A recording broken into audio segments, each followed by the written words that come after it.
Do you ever notice how some people get uncomfortable when you finally stop explaining yourself, when you stop justifying your silence, when your peace becomes louder than their noise? That's when they shift. That's when they start whispering, assuming, accusing, because your stillness exposes their chaos. Your peace, oh, it bothers them. Not because you did something wrong, but because you did something right.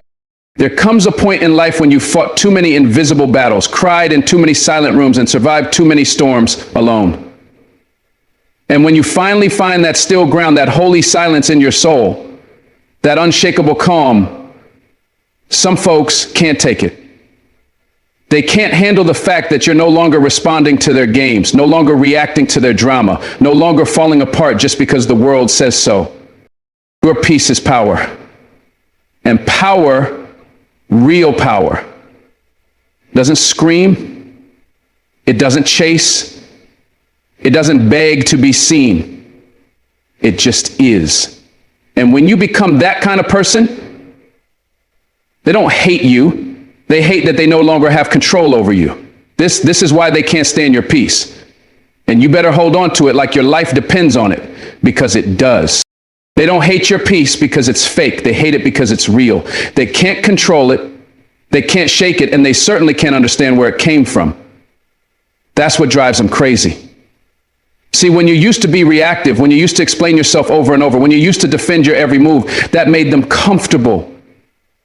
That made them feel powerful. But the moment you stopped giving them access to your emotions, to your fears, to your constant apologies, that's when they lost their grip. Your peace became a boundary they could no longer cross. And some people can't live without crossing your boundaries. Your calmness, your silence, your ability to walk away without shouting. That's what they can't handle, because now they have nothing to feed on. Now they have to sit with their own noise, and they don't know how. Your peace reflects what they wish they had but never earned. It's not arrogance. It's not ego. It's control. And not over anyone else, over yourself. That's the kind of control that terrifies people who thrive on manipulating others. That's the kind of control they never wanted you to find. You stop playing their game and now the board is empty. That's what's eating them alive. They thought they could push the right buttons and get the same reaction. They thought they could trigger you like they always did. But now you don't flinch, you don't chase, you don't even raise your voice. And it confuses them. Your peace, your stillness, it disrupts their entire strategy, because they were never after your happiness. They were after your reactions. They fed off your highs and lows like emotional parasites. But the moment you detached, the moment you pulled your energy back, the entire dynamic shifted. That scares them more than anything. They don't know how to relate to you anymore, because the version of you that allowed chaos doesn't live here now. You've evolved, you've matured. And it wasn't loud or dramatic. It was quiet, intentional, and real. And what's more intimidating than someone who doesn't need validation to feel worthy? Your peace became your power, and your power became your silence. When someone can no longer read you, they will try to define you. That's why they call you cold now. That's why they say you've changed. Of course you've changed. You had to. Peace doesn't come by staying the same. You grew tired of explaining yourself to people who were committed to misunderstanding you. You got exhausted from always having to justify your pain, your boundaries, your distance. So you stopped. And in that stillness, you discovered the strength they never expected you to find. You realized you didn't have to raise your voice to be heard. You didn't have to prove your value to anyone who refused to see it. And that kind of self-respect, that kind of internal peace, it shifts the atmosphere. It makes the manipulative nervous. It makes the insecure feel exposed, because now you walk into rooms without needing permission. You speak only when it matters. And your presence says more than their words ever could. That's why they can't stand your peace, because it no longer includes them. They remember the version of you that used to fold, the version that used to apologize just to keep the peace, the version that allowed disrespect in the name of love. That version was easier to control. That version made them feel important. But you outgrew that space. You healed. You sat with your pain. You made peace with your past. And when you came back, you were different, quieter, wiser. You stop explaining your boundaries. You stop tolerating disrespect disguised as jokes. You stopped over-explaining yourself to people who never listened. That's real peace. And it threatens them because it reminds them they never had power over you in the first place. They just had access. And now that access has been revoked. So they do what hurt people do. They start projecting. They say you've become distant. They say you've changed. But the truth is they just lost the ability to control your energy. And to them, that's unacceptable. They never planned for your healing. They never imagined you grow into someone they couldn't manipulate. So when you stopped arguing, stopped reacting, stopped showing up to the chaos, they panicked. Because without your pain, they have no leverage. Without your insecurities, they have no open doors. Peace closed all the windows they used to crawl through. Now they're on the outside looking in, confused and bitter. Not because you did something wrong, but because you did something right. Because you chose yourself. And people who rely on your brokenness will never celebrate your wholeness. That's the truth they'll never say out loud. So they try to bait you, they poke, they prod, they throw shade, make noise, do whatever they can to get you to slip. But you don't, because you know better now. You know that protecting your peace isn't selfish, it's survival. And when you finally found peace after chaos, you don't trade it for anything, especially not someone who thrived on keeping you in pieces. You're not being mean, you're not being cold, you're being free. And freedom looks different to those still living in chains. You're not obligated to entertain the same dysfunction that nearly destroyed you. You don't owe anyone access to your mind, your heart, your energy. Especially not those who only show up to drain it. That's why your peace bothers them. It reminds them they no longer have a seat at your table. Not because you hate them, but because you've grown past the need to sit in rooms where love feels like a competition. You're not the same person anymore. You've leveled up internally. And internal peace is the loudest message you'll ever send. It says, I'm no longer available for chaos. It says, I've tasted peace and I'm never going back. And that's what shakes them. That's what rattles the people who used to manipulate your emotions. Because you're not reacting, you're not breaking, you're simply being. And sometimes just being is the loudest rebellion of all. Your peace is like a mirror, and not everyone likes what it shows them. When you walk into a room with calm in your spirit and light in your eyes, it unsettles people who are still drowning in chaos. They feel it before you even speak. They feel that energy of someone who's no longer desperate to be understood. They sense the difference in you, and it forces them to confront the storm inside themselves. See, most people don't recognize their own noise until they stand next to silence. And your silence, it speaks volumes. It tells a story of someone who used to live in the storm but refused to die there. Your peace reminds them that healing is possible, but also that it's hard. And the sad truth is most people would rather remain in familiar pain than do the hard work of healing. So instead of being inspired by your growth, they resent it. Instead of learning from your stillness, they try to disturb it. Because it's easier to call you distant than to admit they haven't evolved. It's easier to label your peace as pride than to face their own emotional mess. That's why your calm shakes their spirit. You've become everything they pretend to be. You don't need noise anymore. You don't need approval. You don't need to raise your voice to feel heard. And that level of internal stability is unsettling for someone who lives in a cycle of emotional explosions. You used to dance in their chaos, remember? You used to argue, explain, chase, cry, just to prove you cared. But now you don't move unless it's with purpose. Now you don't react unless it's worthy of your peace. And that shift is what exposes them. They realize they've been using drama as a language, and now they can't communicate with you anymore. That's terrifying to someone who only knows how to connect through conflict. Your peace is like a language they never learned. It's foreign, and it makes them feel small.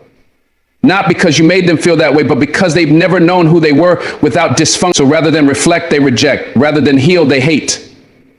And it has nothing to do with you personally. It has everything to do with what your peace reflects back at them. Some people are so used to war that peace feels threatening. They've built their identity around pain, anger, control, and confusion. And when they meet someone who doesn't need to win an argument, someone who can walk away without a final word, someone who isn't looking for chaos to feel alive, it messes with their foundation.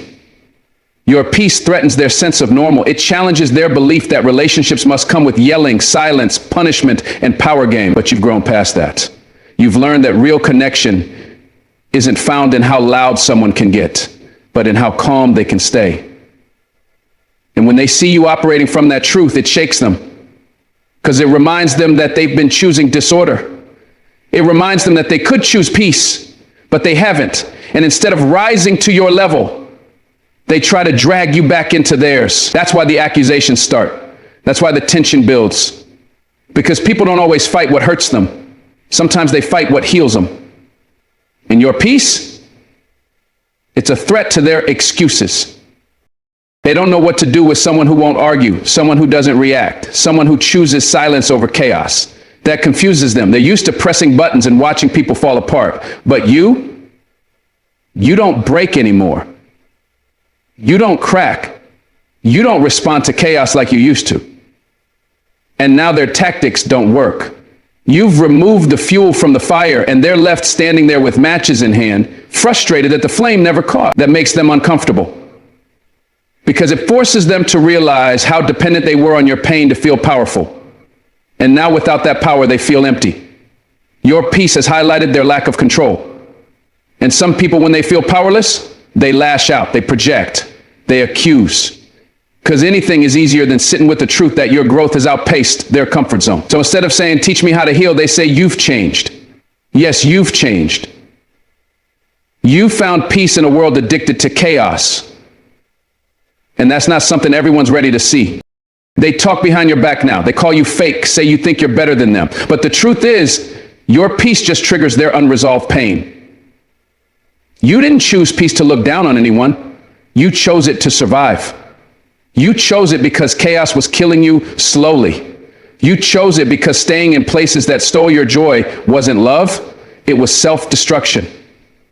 So you walked away from people, places, and patterns that demanded too much and gave too little. And in doing so, you created a life that feels soft on your soul and quiet in your mind. But people who haven't made that shift will always view your boundaries as rejection, your stillness as distance, your growth as betrayal. It's not that you're too good for them, it's that you're too free to be controlled by the same mess that once held you hostage. And people who live in cages will always resent the ones who learned how to fly. You didn't change to hurt them, you changed to save yourself, but they'll never see that, not until they're ready to face their own chaos. Your peace reminds them of everything they've avoided, every wound they buried, every toxic pattern they still call normal.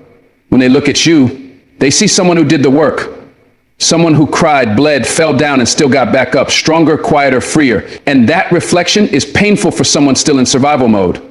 You reflect the life they could have if they stopped running from their own demons. But not everyone wants to heal. Some people are addicted to the chaos because it makes them feel something, even if it's pain. And your peace threatens that. It says there's another way. It says you don't have to live like that. It says you're responsible for your healing. And that truth is hard to swallow. That truth is why they avoid you, why they question you, why they can't stand to be around you anymore. Because your peace doesn't just remind them of their chaos, it exposes it. And not everyone is brave enough to face what your presence makes them feel. Your peace is not just silence. It's proof. Proof that healing isn't just a dream or a cliche, but a real and powerful transformation. You didn't just wake up peaceful one day. No, you earned it. You fought for it. You bled for it. You broke down more times than anyone will ever know. You cried behind closed doors, prayed through sleepless nights, and walked away from everything that kept you bound. That peace they see in you now, it's the evidence of everything you survived. And that's exactly why it shakes people. Because it proves something they're not ready to accept, that healing is possible. It proves that peace doesn't come from revenge or chaos or being louder than the noise. It comes from doing the hard, quiet work, the inner work, the kind of work that doesn't get applause. And when you walk into a room carrying that kind of peace, it makes some folks uncomfortable. Not because you've done anything to them, but because your presence testifies. It testifies that pain doesn't have to be permanent, that trauma doesn't have to define a person, that healing is real, and it changes everything. That's what they can't handle. They saw you when you were breaking. They saw the version of you that was anxious, reactive, always trying to be enough. And maybe they liked you more back then. Maybe your brokenness made them feel stronger, more in control, more important. But now you don't need their approval. Now you don't need anyone to rescue you. And that quiet strength, that is what they don't know how to respond to. Because your peace is a message they didn't ask to hear, and says, I got up, I healed, and I found something deeper. That truth makes them nervous.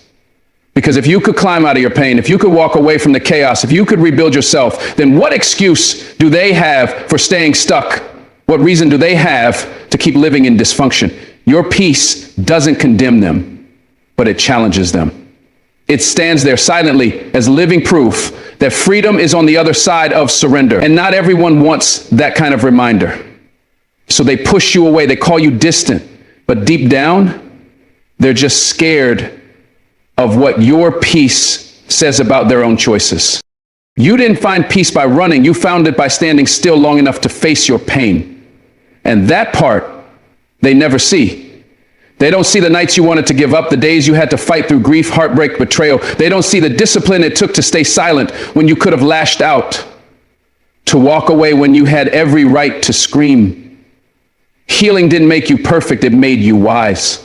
It taught you that peace isn't the absence of pain, it's the presence of purpose. And now your life carries that energy. You don't react like you used to. You don't chase people, you don't over-explain yourself. And people who are still in survival mode, that unsettles them. Because your peace doesn't just say you survived, it says you won. It says you went through the fire and came out refined. That scares those who are still burning. Because if they admit your healing is real, they have to accept that theirs is possible too. And some people aren't ready to believe that. Not yet. You're not trying to prove anything anymore. That's what peace gave you, the release. The freedom from trying to fix people, trying to fix yourself, trying to earn love. You stopped trying to prove you were worthy and just decided you are. And when you move with that kind of calm assurance, people start to notice. Some admire it, others get bitter. Not because you did anything wrong, but because they're still measuring their worth through the eyes of others. Your peace becomes a quiet challenge to the systems they live in. It doesn't scream, look at me. It whispers, come home to yourself. And that whisper, it echoes in their minds. It makes them question why they're still searching for peace in things that never delivered. It makes them wonder if maybe, just maybe, they've been settling. That's why your presence is powerful. You don't have to say a word. Your life speaks for itself. Your peace says this is what happens when you stop running from yourself. And that's a message some folks aren't ready to hear. You've stopped fighting battles that weren't yours. You've stopped showing up to arguments that drain your spirit. And because of that, you carry something sacred now. You carry peace of mind. That's a rare kind of wealth. And those who haven't healed, they feel the weight of their own unrest when they're near you. Your calmness doesn't make sense to someone who only knows how to live in survival mode. They don't understand how you can forgive, let go, move on, and still smile. But that's because they haven't made peace with their own wounds. And when they see that you have, it sparks a reaction. Some might get inspired, others will get triggered. Because your peace puts their avoidance under a spotlight. Your light doesn't make them dark, but it shows them where they've been hiding. And the hardest part of healing is not just facing the pain. It's facing the choice. You made the choice. And that choice is what bothers them. Because it means they can too. But not everyone's ready for that truth. So you walk on. Not because you're above anyone, but because you finally understand the value of your energy. You finally learn that healing isn't loud, it's quiet. It's choosing yourself when you used to abandon yourself. It's breathing deep when everything in you wants to react. It's saying no without guilt, loving without attachment, giving without losing yourself. Your peace is your proof that healing works. And it shines through everything you do, your words, your walk, your silence. That light is bright. And bright lights expose what's been hidden. That's why some can't stand to be around you anymore. Your healing journey reminds them of their own path and how far they've yet to go. But you didn't heal for applause. You healed for you. And now that peace is unshakable. It's not a trend. It's not a show. It's a testimony, a silent, powerful, beautiful testimony that screams, healing is possible, and I'm living proof. So now you understand your peace isn't just a vibe. It's a statement. It's a powerful declaration that says, I've been through the storm, but I didn't let it change who I am. I let it refine me. Your peace is not weakness, it's strength wrapped in self-control. It's the result of long nights, broken hearts, and hard choices. You didn't find it in the noise, you found it in the silence. When nobody was clapping for you, when nobody was watching. That calm you carry now, that's your proof. Proof that healing is real. Proof that it's possible to choose freedom over dysfunction. That it's possible to protect your soul without becoming bitter. And that, my friend, is exactly why they can't stand it. Because your peace confronts people with truth they've been trying to avoid. It reminds them of everything they buried, denied, or ran from. Your stillness reflects their storm. Your healing shines a light on the wounds they've refused to face. But that's not your burden. You weren't made to shrink just so others feel comfortable in their chaos. You were made to rise, to walk in purpose, to protect your energy. And if that makes some people uncomfortable, so be it. Let them talk. Let them project. Because the peace you carry now, you earn that. It's sacred. And nobody has the right to shake what you built in silence. So don't go back. Don't lower your frequency to match their noise. Keep walking with your head high, with your spirit calm, and with your boundaries firm. Because every step you take in peace is a reminder to the world that healing is possible. You're not responsible for how your peace makes others feel, but you are responsible for protecting it. Stay steady, stay quiet, stay strong, because your peace is power. And the world doesn't need more noise, it needs more souls like yours. Thank you for listening. Thank you for surviving. Thank you for healing in a world that profits off pain. You are a light. You are a fighter. You are living proof that peace is possible. God bless you, and never let go of your peace.